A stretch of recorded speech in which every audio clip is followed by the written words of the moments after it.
Hello and welcome back to the Villa View for another match preview. If you've tuned into this 20-30 minute video, however long it ends up being, to see us analyse Stoke City and go over formations and predictions, this probably won't be the video. We're going to touch on Stoke, the Stoke game obviously a little bit. This is more just a general catch up about what's been going on since the last time we spoke. It's pretty rubbish, isn't it? Yeah, I feel bad. I feel pretty crap. I don't want to keep moaning and stuff, but it hasn't felt quite this bad, and that it's not just because of results and stuff, but how people are acting. Yeah. Being told a bit like babies, I think, is maybe like a lot of it. And it's not all bad. It just feels quite low.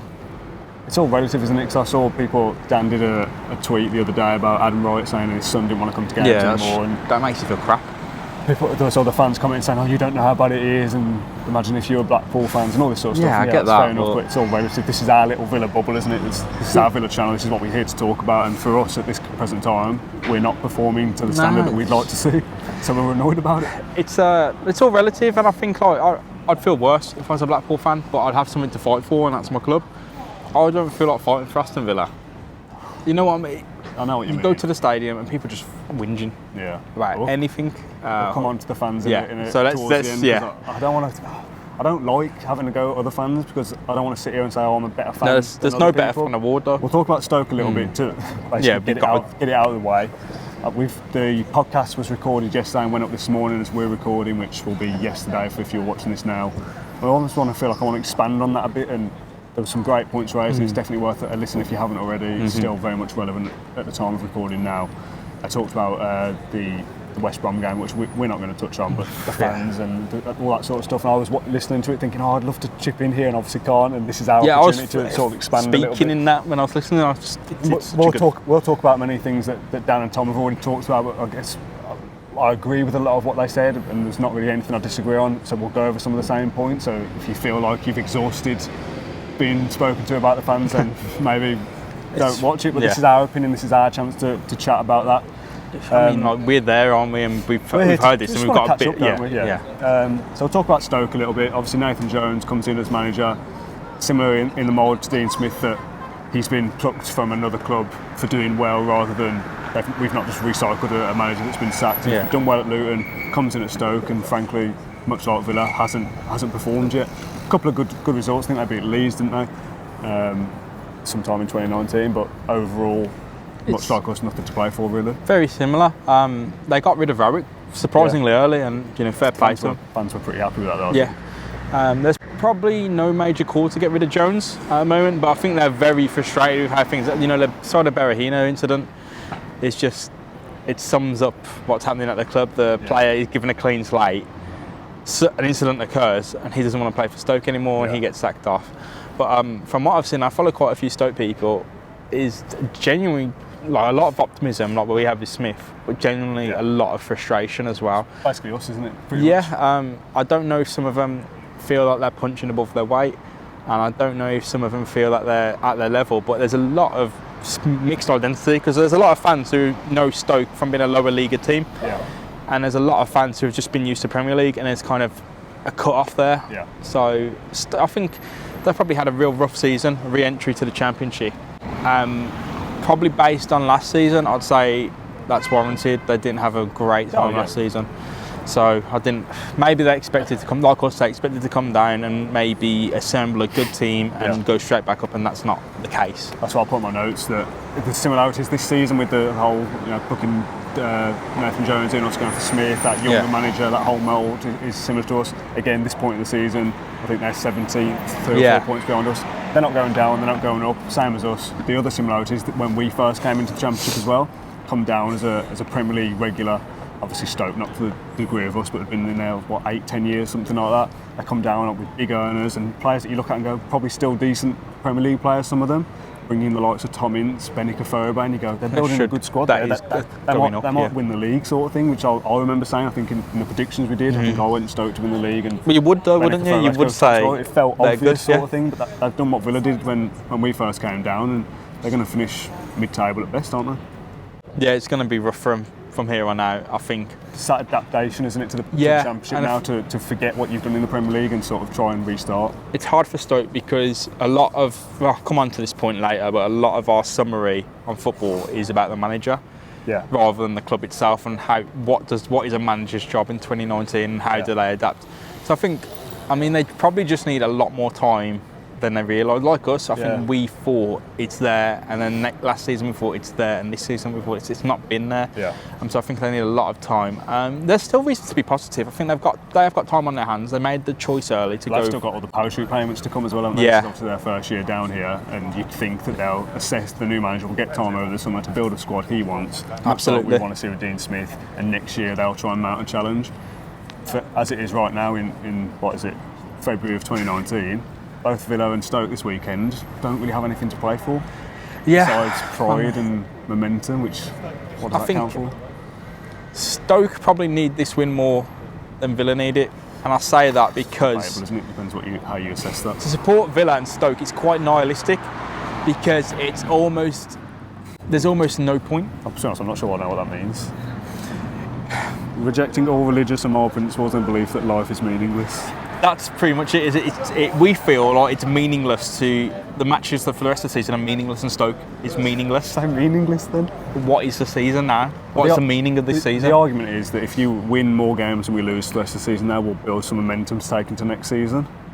But the other part of me feels like that regardless of how these next 15 games go, or whatever it is now, the majority of that squad won't be there next season, so are they going to feel the effects of winning 10 out of 14 now and missing out on playoffs by the skin of their teeth? Or if we lose all 14, the next season's players won't have experienced that anyway, apart from maybe 6 or 7. So is momentum building for next season? The only thing that affects is management and fans. And to be fair, the fans could do with something to cheer about. No. I'm not going to sit here and go, oh yeah, let's just write off the season and forget it. I'd want to win as many games as we can, because I want to be. We've still got to make these videos for a start. Yeah, so I want to be talking about good things. I don't want to be sat here moaning, because frankly, I can't be bothered to do that. I don't want to do this. I don't want to be sat here going, oh, F this, F that.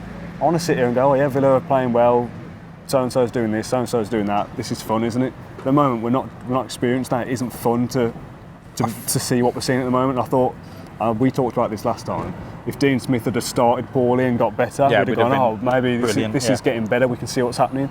Because the reverse has happened, we're going, what's happened to make that fall apart? Rather than assessing how he's turned it around, we're going, well, he got it right to begin with, and now we've gone backwards. That's the frustrating part.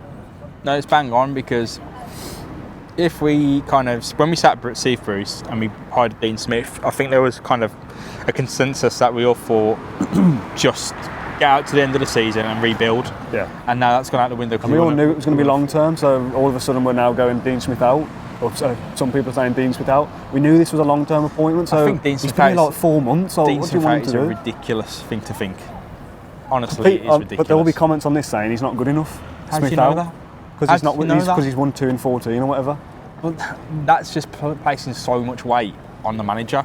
That because if Pep Guardiola wins 1 game out of 10 in his first season and then wins 100 in the next.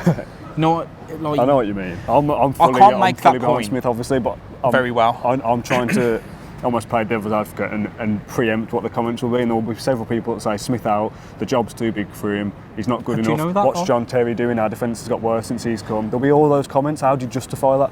Don't read them, for one. Yeah, but how do you justify the opinions? I don't think it's a positive opinion to have. I don't think anyone needs to justify it. I think there's a lot of weight in people justifying their opinions. Like, I'm entitled to walk out in the 80th minute.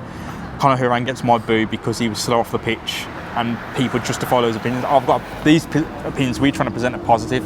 I'm not going to try and justify them. I'm not going to come out and say. But they're entitled to have them. No, you're absolutely entitled to have them. But I think they're so negative. And I think, what is the point of following? If you're that negative, what is the point?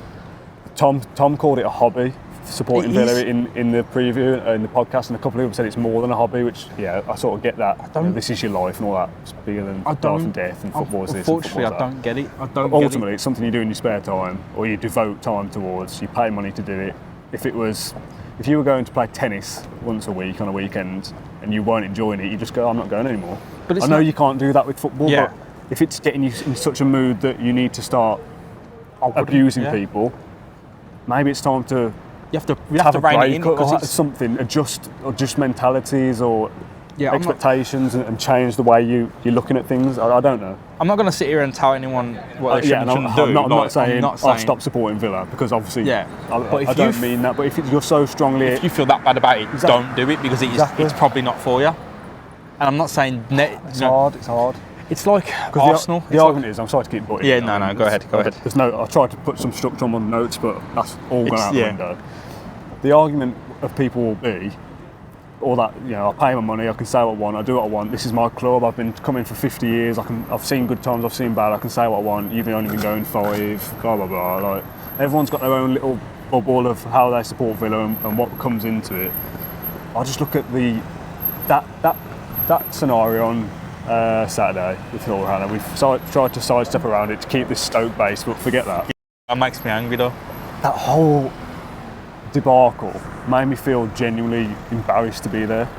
The whole Hurricane thing makes me feel embarrassed. That's what I mean, that whole scenario of him being subbed off. Whenever you say anything about him, someone comes out, why are you making him look like Xavi or Iniesta? It's being realistic and saying he hasn't had a good few games yet. That's subjective. I'll give him more than that, some people will say. He hasn't had a lot of good games this season.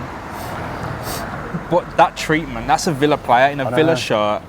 And he looked, the 2 times I've seen him walk off the pitch, the first time at Brentford, he was clapping and you could see his eyes clicking the crowd. He saw something he didn't like and it looked like it affected him. Yeah. The second time, I think Dan summed it up the best. So you could put the clip in here. When he's walking off the pitch, it's almost like he knows that he wants to thank people and clap them. He could have got off the pitch quicker. That probably didn't do him any favours. But I think the abuse he was getting, he was just making a point. He was looking the stands in the eye who were booing him, clapping them, basically saying, I'm getting pelted there, but I should have ran off the pitch. I'm going to come off the pitch and I'm going to thank you for your support because that's what I'm supposed to do. We're supposed to be the 12th man, but there's an element of the Villa fans that don't want to do it. The argument is that this is football, this is the modern, this is what happens now. That's ridiculous. As a justification for that behaviour. And I look at that and go, if that's what being a football fan is, being an Aston Villa fan is in 2019. Well, I don't want to be a part of it. I don't want to be involved with that. That's annoying because, like Dan said as well, we had a phone call on Saturday or Sunday. Yeah. He was driving back to London. We were having a chat, and all the points he made in the podcast and that I'm making now, me and him have already spoken about. We had a good chat. It's a shame that phone call hasn't been saved somewhere. So it probably would have made a good podcast. But I just felt. Because I sit in Trinity, right? So the dugout, if we're sitting and looking at the pitch now, the dugout's just over there. Yeah. And when the fourth official flashes the board when it's down by his leg, just to test it, sort of thing. He did it. You could see 14 from where we are, and whoever came on, their number. And there's people behind me that could also see it, and sort of behind the dugout. So I'm like here, so further down, even all around this end, they could see it was 14, and obviously knew it was Hurricane coming off. And there was booing and jeering then. So this whole thing about people were jeering and going "wee" because a kid was coming on. Yeah, no, there's people around the Trinity who were booing when they saw the number. Kind of Horan didn't even know he was coming off then. So all this about he was walking off, that annoyed me. Again, there's people who were booing well before that, and there's also the element of context. People have been replying to these tweets saying, I was cheering because the kid was coming on. Gary, who's up in the whole end, he might have started booing when Connor didn't run off, because that annoyed him, and that's fair enough. But in a game where there's 40,000 people there, you're not allowed that context. Kind of horror and no one else knows why you were booing. Yeah. It's just a collective noise to go, I'm annoyed for this reason, I'm annoyed for this reason. But you can't explain that at the time. There's no way to explain that, so you just have to go from the noise and the abuse and stuff like that. And I've stopped writing, so there's articles and thoughts that I haven't written up because I feel like it's pointless. Put it out there because you're not going to change the minds of people who did that, I think. Yeah, it's like, and anyone, what Dan said, if you were to turn the camera to the crowd, they'd be embarrassed. Yeah. And it's like the Tyrone Mings thing. He said everyone's got to stick together. Some people somehow have made that like an attack at them. Yeah. How small does your comprehension have to be to make that as an attack? Like I said at some point, whether it's made the edit or whether I didn't even use it yet, I don't want to sit here having a go at the fans because I don't want to sit here and make out that I'm better than other people. It's embarrassing. Some things I would probably do that people will go, you don't do this, you don't do that, you say this, and there's probably someone watching this now going, you're talking absolute rubbish, and fair enough, if that's your opinion, you can have it. But I felt, like Dan said, obviously I'm not going to walk out, but I felt like, I felt weird being sat next That to was the around people. moodiest Villa match. It was horrible. weird because I was sitting there thinking I can't comprehend why you need to do that to another person, and I'm having to sit there for the next half an hour being like, I feel uncomfortable now, and I don't want to be like that at football. I want to go enjoy myself. It's like Courtney Howe's, how much crap he got for being on the team sheet. He comes on, Probably the best and he does player, all right. He does all right though, doesn't he? And he gets so much flack for being on that team sheet. And Almo, we've ribbed Almo last few games. He comes on right wing, he does all right. Yeah, he was all right. But we make those snap judgments because we see the names, we get frustrated. Now Horahan's going to get it, and he's a box-to-box midfielder. Things as well, McGinn is suspended now, so Conor Horahan has to play. And we've got injuries, so he has to play. So if you're Conor Horahan now, and I imagine he's the type of guy that will just give his all, because I imagine that's the sort of person he is. He's not going to sulk and throw a fit. We don't know, obviously. But is he ever going to be capable? He might think, yeah, I'm going to put everything into it, but is he genuinely capable of doing that now? We're sat here now in Birmingham, and there's a guy cleaning the windows over there, and I'll stand up and start abusing him and going, what are you doing, blah, blah, blah. That would be mental. I'd probably be arrested for that. Because you're in the stadium with 40,000 people and you're all together and you paid your money so you can say what you want. That's allowed now. No, I don't get it. It's ridiculous attitude to have that the money you pay for your ticket entitles you to certain actions that are negative. Because there'll be people, like Dan said, who go to every home and away game, spending thousands on Villa. They buy all the kits, they buy the kids' kits, they got a kids' season ticket, they have a burger and a pie and all that before every game. Spend thousands on Villa, more than I do. Yeah. But just because you spent money to get us something, that doesn't mean you can abuse another person, surely. I'm not talking about just going, oh, he's coming off slowly, I'm going to boo him. Yeah. I'm talking about like calling him names and sort of people like, oh, I hope you die before the next game and stuff like that. And then the abuse that comes onto social media, tagging him in stuff as well. Like that's a whole nother level. That's the Al Ghazi thing. Yeah, that was awful. Jesus I think. Christ. So Amal Al Ghazi posts a tribute to his mate who's passed away, and he's getting that. There's people saying like, "Oh, we've just lost the game. Why are you tweeting this?" It's like football is not. Jesus. I have to say, football is not life and death. I think we put too much weight in football. Football's great, but because we buy tickets and because we pay, we buy kits and stuff like this, and we subscribe to channels, we put too much value in the price of a ticket. That doesn't mean you're not to abuse exactly, people. But people feel validated when they buy a ticket, thinking, "I've sunk capital into this, and now I have an opinion that I need to discharge somewhere. I need to chuck these feelings somewhere." And there was a good point brought up that someone said it does maybe reflect, like, people have crappy lives, they go to Villa and they just vent, but I think that is a bad reflection on anything. If you were coming to Villa to kind of deflect your bad opinions, your negativity, something is going wrong somewhere. Yeah, that's true. That needs. Yeah, but Tom asked Dan how many do you think was booing, and he said 50-50. If that's, how we ever quantify that, we don't know. Let's say there's 38,000. Yeah. So you're saying there's 16,000 were abusing Conor Horahan. There's maybe people going, I expect better than what I'm seeing, so that gives me entitlement to say what I want. It does. I don't know, because how do you change it? It does reflect real life though, because how many people disagree and over political stuff. You go on the comments of any political thing that ever happens, and the comments on it are outrageous. Yeah. Like stuff, anything in the news, like that woman in the camp, the EU referendum. Any comments on that, they're gone. You can't believe we're human beings speaking to each other. Like anything in politics, anything on the news. You read it. Football Twitter is horrendous, and you go on the comments and you see. We have now, and it's all well and good saying this stuff only happens on social media, but it doesn't, because we're the people saying that stuff, and we have these horrible, nasty, awful opinions and things. So, bringing that, we are social media, and we've brought that now into the stands. It's all well and good saying this just happens on Twitter, leave it, but it doesn't. Yeah. We've brought all this toxic, negative attitude and put it in our stadium, which is crap to go to now. There's kids saying they don't want to go to games because it's good to stay at home and play Fortnite or play. Be the perfect Villa on FIFA or FM, which you can make, and you don't have to listen to anyone behind you or anyone around you. You can just be in your perfect world. A part of that, to be fair, is some of the football just isn't good either. Yeah, but we're talking a lot about the atmosphere and being an experience, but ultimately we've won 2 games since Yeah, December, you can't whatever, blame like, the fans for everything. Exactly, and we're in this sort of weird vicious circle now where we're not winning games, so the fans aren't happy. The fans aren't happy, which probably isn't helping the players win games, and the players aren't winning games, so the fans aren't happy. We go round and round and round. So to get out of that rut, if the players win 6 in a row, happy days, everyone's suddenly happy. Fine? But that doesn't mean that if we're suddenly good, that No, what this we've is just forgivable. seen is acceptable, because it wasn't. We shouldn't be treating. Like I said to Dan on the phone, I expected that sort of reaction to Craig Gardner coming off for Birmingham in a derby, and I'm not even saying that's right either. But it's another team. I would sort of expect that. He's played for us. Everyone hates him. He's playing in a derby. He comes off towards the Villa fans. I'd sort of go, fine, fair enough. Again, I'm not saying that's right either. That's a whole other debate, whether you're allowed to, if it's a referee, you're allowed to abuse him when he walks off, because that happens. But when it's your own player, and he's wearing the shirt, he's wearing this badge that we're all connected to, we're all supposed to be one. If he's coming off and he's had a bad game and you didn't rate him and you don't rate him ever, and I'm not even just talking about Horahan, because people know that I'm a fan, Dan's a fan, you're a fan, whatever. If that was any player and it was Jedinak last week, and as Dan said, we didn't really touch on that because it wasn't the extremes as what Connor had. He still got it. But And Balassi. all sorts of players have had it over the years, like you said earlier, but that doesn't mean it's acceptable to keep happening. We're all supposed to be as one, aren't we? We're all supposed to be representing the same side. I mean, But it we're feels not. so We're not. imbalanced, and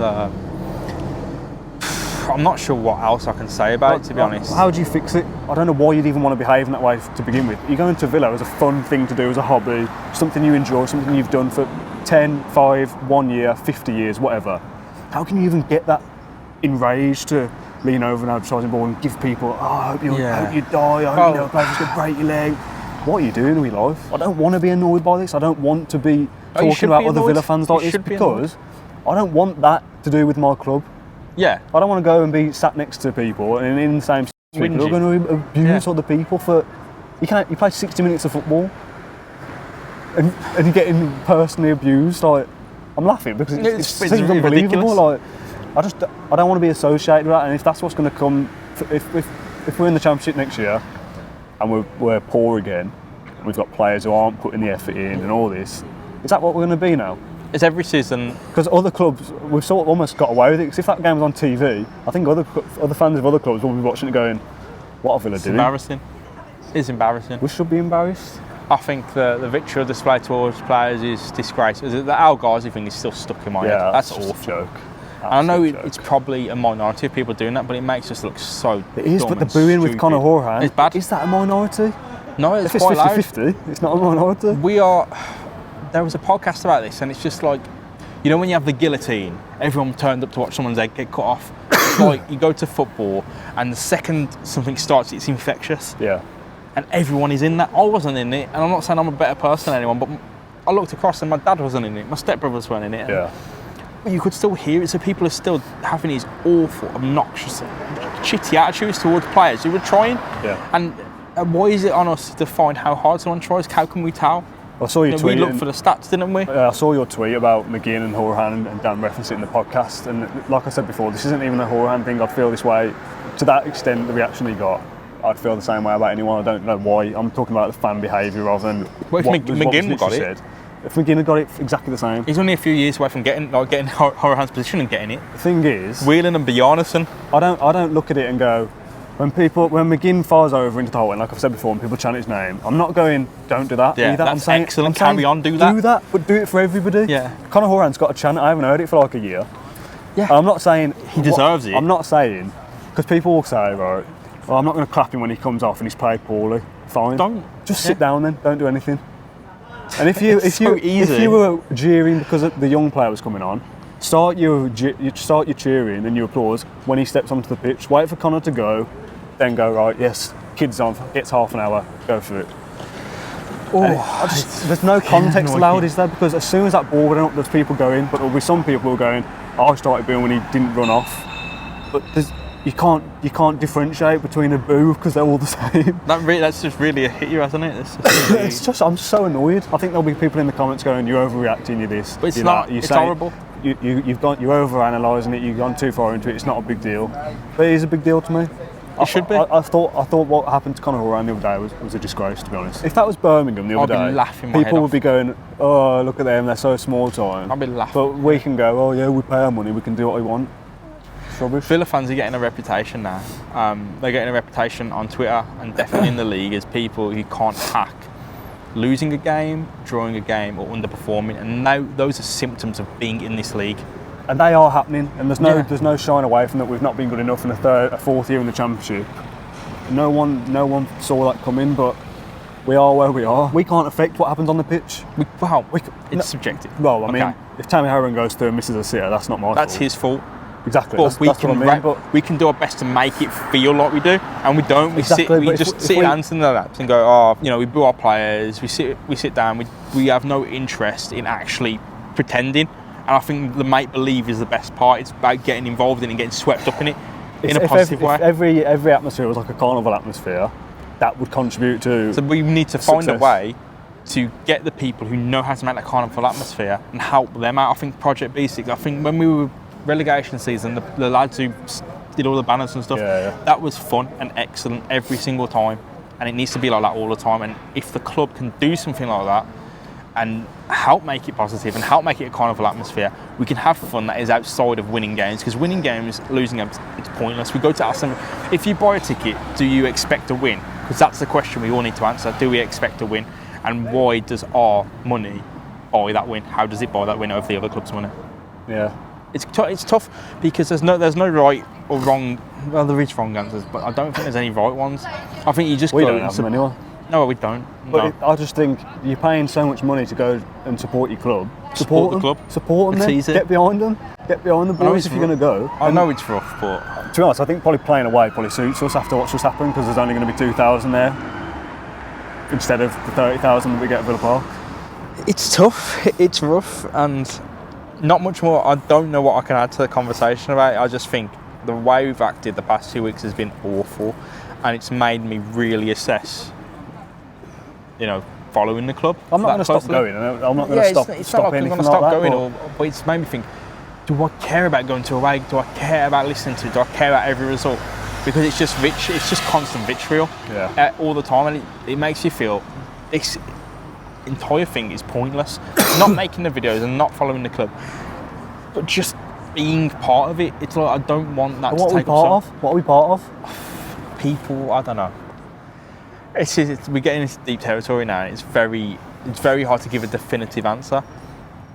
But I feel so crap about supporting Villa. That's what I mean. Are we part of support? Because Dan said the other day on the podcast that when it's going right and the crowd behind it's it, amazing. It's really good. When it's bad and we're needed on our day. There. But how often does our day come by? Playing Birmingham at home and Leeds at home. You play Birmingham, Leeds. 5 or 6 times a season. We're on top form throughout the whole game. And some of that, yes, is down to winning games. If we were second now and we went a goal down, we'd all jump behind them and go, right, there's something to play for. Let's keep going and keep pushing. Now there's nothing to play for. It is hard to get behind them. But if you feel like you can't get behind them, don't then. Don't start booing and abusing players either, because that's not going to help the problem. Because if I was Conor Horan, if I was a player, and this is maybe something to do with my mindset, I'd be thinking, do I want to put the effort into play for this club? You wouldn't. If I've got no affinity to Villa, I know they're paying my wage and everything. I'm a professional and I should get on with my job and do it. But I just think, well, if they're going to call me all the names under the sun and boo my every touch and moan and groan when I pass backwards and whatever else, I'll be thinking, do I really care? It's just we hold on. Or am I going to look to the summer and go, might get my agent to get me a move out of here because I'm not enjoying my work. I'm not enjoying my job. We hold on to stuff so strongly, like the Bakuna thing. We cannot let go of the fact that he said he wants to play Champions League football. We cannot let go of that. And when he moved to Cardiff, the first thing you see are Villa fans going, this is Champions League football. It's just, come on. The whole thing stinks. Conor Horan's going to get followed around his entire career now. Every move he makes, there's going to be Villa fans going this and that. Once you're a Villa player, it's almost like you're cursed. Yeah. You're genuinely cursed. The thing is, he's got to play the rest of the season now. With that reception he's just had, he's going to play at Stoke. We need to book our ideas. Or in a miracle that we're going to see a totally changed team some reason, I expect he'll play at Stoke. He's going to step out in front of a couple of thousand away or 30,000 at home in this shirt, home or away, and give his all, knowing what's just happened. And we as fans, the next time he scores, like some of the crowd not going to celebrate his next goal. For the second time in a week, the light has run out in this video. I mean, I need to get a new light, to be honest, or some new batteries, because that's 2 that have died on me recently and they're fully charged, so I don't know what's going on. It's just been a mess. I've titled this match preview, but we all know it's not going to be. We've just talked about the fans, haven't we, for a good 35 of that 30 minutes. I just feel annoyed. No, I feel ill as well, which isn't helping, but I just feel genuinely annoyed about the whole situation. And my head was killing. I feel bad today. Yeah. Like coming into this video, I thought, right, we're going to assess the situation, move forward, and it's crap. Part of me feels like, oh yeah, I really wanted to get these points across and have a good chat, and it's been a good chat. And part of me feels like, who cares anyway? Is anyone watching at this point? That's what I said about nihilism. This video, are they watching? Do they care? Has anyone clicked on a Stoke preview because no one cares about the game really? Yeah, that's what I said about nihilism, man. That's like Conor Horan, we've still got to keep making videos for the rest of the season. Yeah, we've got to carry on going, and whether they're meaningless or not. We'll have good fun though. Yeah, no. It was a good chat, it was a good debate, I feel like we had, but I mean, it's not really a debate because we both agree, but it's just good to talk about it because when something's so frustratingly annoying. It's like therapy. Yeah, it is, because I can't just go on Twitter and do a couple of tweets because I can't say as much as I want to say. Like, what do you want to say? Know what I mean? Like getting it up. I can't put 40 minutes of chat into a tweet. I can. You can. You've got blogs and stuff. Like, this is my outlet to say something. You say this is your outlet, but the amount of stuff I've had to pull back and just go, it's not worth it. It's not worth getting. It probably isn't worth it. I'll probably look back at this and cut a lot of stuff out thinking, I probably shouldn't have said that, but... That's how you feel though, and you can only be what you feel. It's in the moment, isn't it? Yeah, so... Yeah. If you've enjoyed it, leave a like. Thanks for watching. Subscribe to the channel, all that usual stuff you already know by now. Put your comments down below if you agree with our points or disagree. I'd love to interact with them if I get time to reply, but I will definitely read them all at least. Yeah, you know. Yeah. Let me know if I'm talking rubbish, which I probably am. Thanks, James, for joining me. Thank you. Thank you very much for watching. Up the Villa. If you enjoyed that video, why not watch another? Click the video choices on screen now to go and watch them in full. Be sure to subscribe to the channel by clicking our logo there on the left. Easy peasy.